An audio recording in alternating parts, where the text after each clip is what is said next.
Assalamualaikum warahmatullahi wabarakatuh dan selamat sejahtera. Saya Muhammad Afan bin Muhammad Zubir dan rakan saya Muhammad Sarul Nizam dari kumpulan NBH9B akan membentangkan tentang tajuk penerapan nilai Islam dalam adat perkahwinan Melayu. Baik, kita mulakan dengan maksud adat. Adat dari segi definisi ia bermaksud peraturan yang sudah diamalkan sejak turun-temurun di dalam sesuatu masyarakat. Adat dalam masyarakat Malaysia sebagai sesuatu yang dinamik dan sentiasa berubah berdasarkan keperluan anggota masyarakat atau anggota adat. Malaysia dijelaskan sebagai sebuah negara berbilang bangsa dan kaum dengan tiga kaum utama iaitu Melayu, Cina dan India serta beratus-ratus etnik pribumi di Malaysia Timur. Keberagamaan kaum dan sejarah panjang memberikan ciri unik kepada Malaysia dengan latar belakang budaya yang berbeza. Dalam konteks masyarakat Melayu, adat masih diamalkan terutama dalam majlis perkahwinan. Terdapat pengaruh adat Hindu dalam sistem perkahwinan Melayu. Namun, dengan kedatangan Islam, terdapat perubahan selaras dengan nilai-nilai Islam. Walaupun begitu, masih terdapat beberapa adat perkahwinan Melayu yang dapat menimbulkan kekeliruan tentang sama ada ia bercanggah dengan syariat Islam atau hanya merupakan adat semata-mata. Seterusnya, kita pergi ke definisi bagi perkahwinan. Perkahwinan adalah hampir sama secara teorinya, cuma ianya berbeza dari segi budaya, adat, pegangan oleh pelbagai bangsa di seluruh dunia. Sistem perkahwinan orang Melayu secara dasarnya banyak menerima pengaruh adat-adat orang Hindu. Namun dengan kedatangan Islam, telah mengubah sebahagian dari adat yang bertentangan dengan nilai Islam. Walau bagaimanapun, masih terdapat adat yang masih kekal bercirikan kehinduan dengan ciri-ciri tempatan di samping disejajarkan dengan ajaran Islam.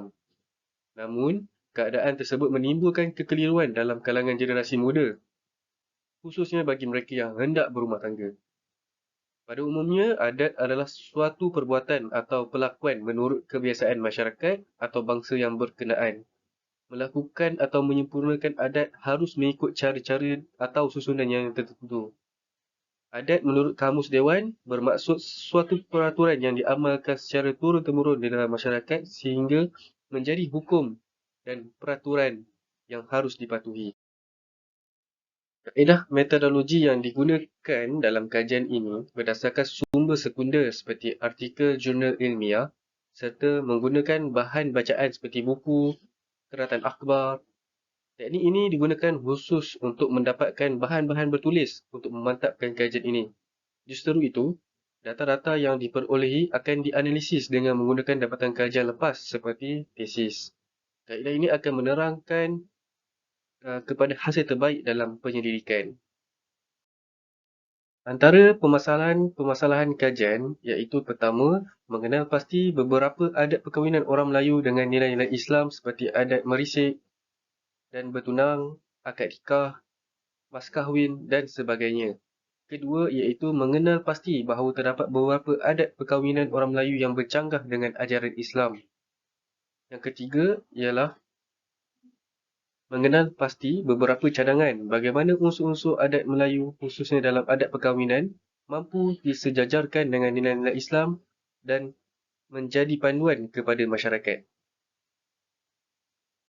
Seterusnya, kita akan pergi ke objektif yang pertama iaitu menganalisa beberapa adat tradisi perkahwinan masyarakat Melayu yang dilihat sejajar dengan hukum syarak dan juga adat yang bercanggah dengan syariat Islam. Yang pertama iaitu adat merisik.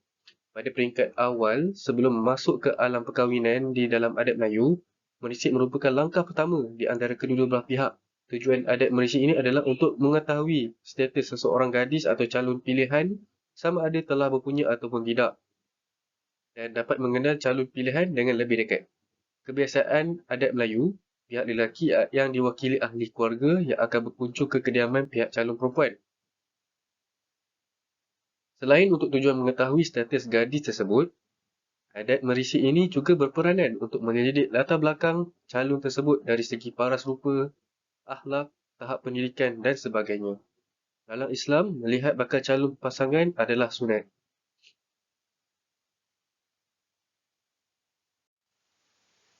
Yang kedua ialah adat pertunangan. Selepas selesai adat merisik, proses ini diteruskan dengan adat pertunangan di mana kedua-dua belah pihak berbincang dan menetapkan tarikh yang dipersetujui untuk melangsungkan perkahwinan. Di dalam proses pertunangan ini, kedua-dua belah pihak akan membincangkan seperti hasrat kepada pihak lelaki, tempoh pertunangan, tarikh perkahwinan, mas kahwin, hantaran dan sebagainya. Di dalam adat Melayu, ketika proses pertunangan, kedua-dua belah pihak akan membawa hadiah ataupun hantaran sebagai tanda pertunangan. Sebagai contoh, pihak lelaki akan memberi 5 dulang hantaran kepada pihak perempuan, manakala pihak perempuan akan membalas 7 dulang hantaran. Pemberian seperti cincin kepada pihak wanita adalah sebagai tanda ikatan pertunangan terjalin. Seterusnya ialah majlis akad nikah. Majlis akad nikah adalah majlis terpenting dalam masyarakat Melayu. Ia juga adalah amalan yang telah diterapkan dalam ajaran Islam. Akad nikah adalah untuk menghalalkan hubungan di antara pihak lelaki dan pihak perempuan yang dipersetujui oleh kedua-dua pihak. Kebiasaannya, upacara ini dilakukan di masjid atau di kediaman pihak perempuan. Antara rukun nikah ialah wali, calon suami, calon isteri, dua orang saksi dan ijab kabul. Islam menyarankan majlis ini dilakukan secara sederhana dan tidak bermewah. Seterusnya ialah walimatul urus atau majlis persandingan. Walimatul urus adalah majlis kenduri atau jamuan yang akan diadakan untuk meraihkan perkahwinan di antara kedua belah pihak. Majlis ini adalah kemuncak bagi masyarakat Melayu bagi tujuan untuk memperkenalkan kedua-dua pasangan kepada pihak keluarga, sanak saudara, jiran tetangga, kenalan dan sebagainya. Majlis persandingan ini adalah dituntut selepas perkahwinan dilangsungkan bagi menghindari berlakunya fitnah. Islam menuntut majlis persandingan diadakan secara sederhana dan tidak melakukan pembaziran dan mengikut syariat Islam. Seterusnya, kita pergi ke objektif yang kedua iaitu mengenal pasti beberapa adat dan amalan perkahwinan masyarakat Melayu yang bercanggah dengan syariat Islam. Yang pertama, adat bercanggah ketika pertunangan. Masyarakat Melayu sering beranggapan bahawa setelah bertunang, mereka boleh melakukan apa sahaja seperti duduk berdua-duaan, berpegangan tangan dan sebagainya. Hadis Rasulullah SAW bersabda, janganlah seseorang lelaki duduk berdua-duaan dengan seorang wanita yang tidak halal baginya, maka sesungguhnya orang yang ketiga yang bersama mereka ialah syaitan, kecuali jika mereka bersama seorang muhrim. Hadis riwayat Ahmad. Yang kedua, adat yang bercanggah ketika majlis akad nikah. Kebiasaan dalam masyarakat Melayu ketika majlis akad nikah ialah pihak lelaki harus membayar sejumlah wang atau lebih dikenali sebagai wang hantaran kepada pihak perempuan. Jumlah wang hantaran tersebut dinilai oleh keluarga pihak perempuan berdasarkan status pendidikan atau kemahiran oleh calon perempuan itu sendiri. Hantaran juga perlu ditukar sesama kedua belah pihak dengan mengikut beberapa jumlah bilangan seperti 5 dulang bagi pihak lelaki dan 7 dulang bagi pihak perempuan. Dalam Islam, Islam mengutamakan dan mewajibkan pemberian mahar atau mas kahwin kepada pihak wanita yang ingin dinikahi berbanding wang hantaran.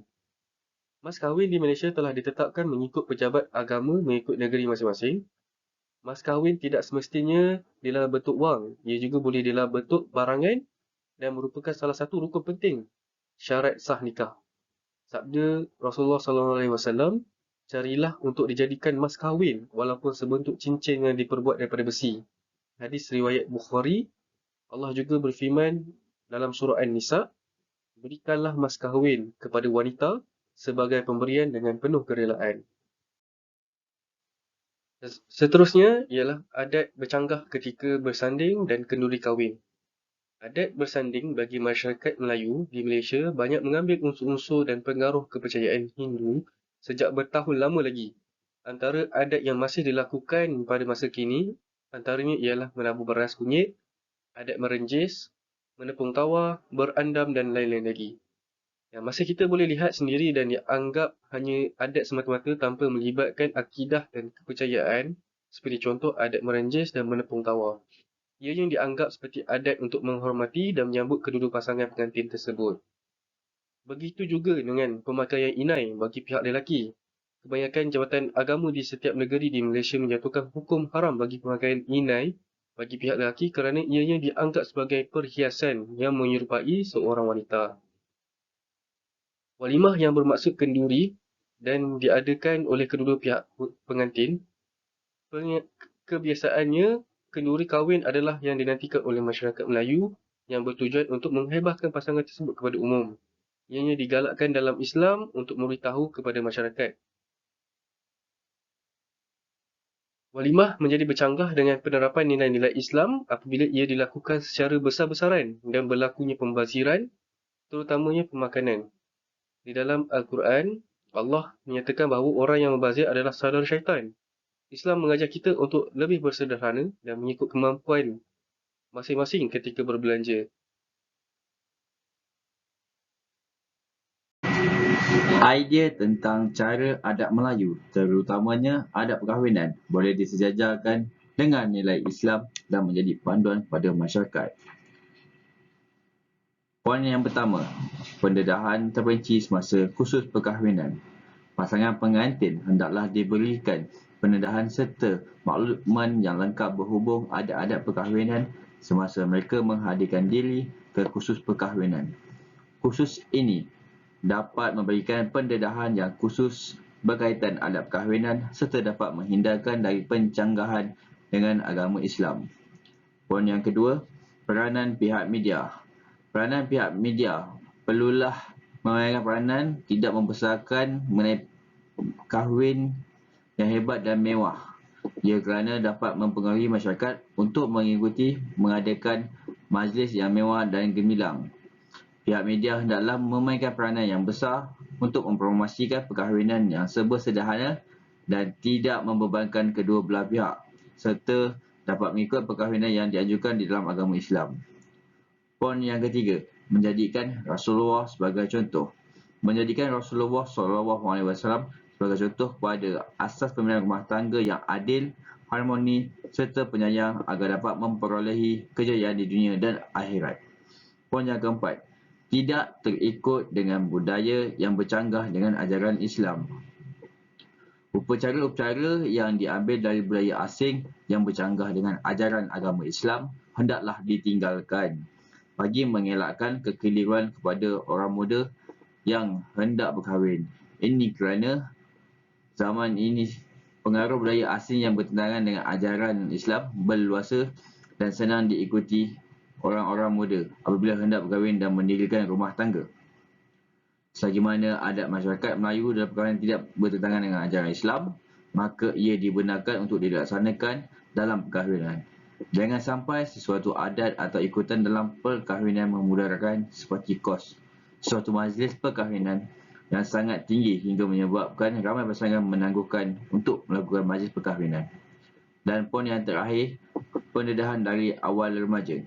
Pendedahan dari peringkat awal hendaklah diberikan mengenai adat perkahwinan masyarakat Melayu yang bercanggah dan bertentangan dengan ajaran Islam yang boleh membebankan dan memudaratkan serta yang hilang dari nilai-nilai murni Islam.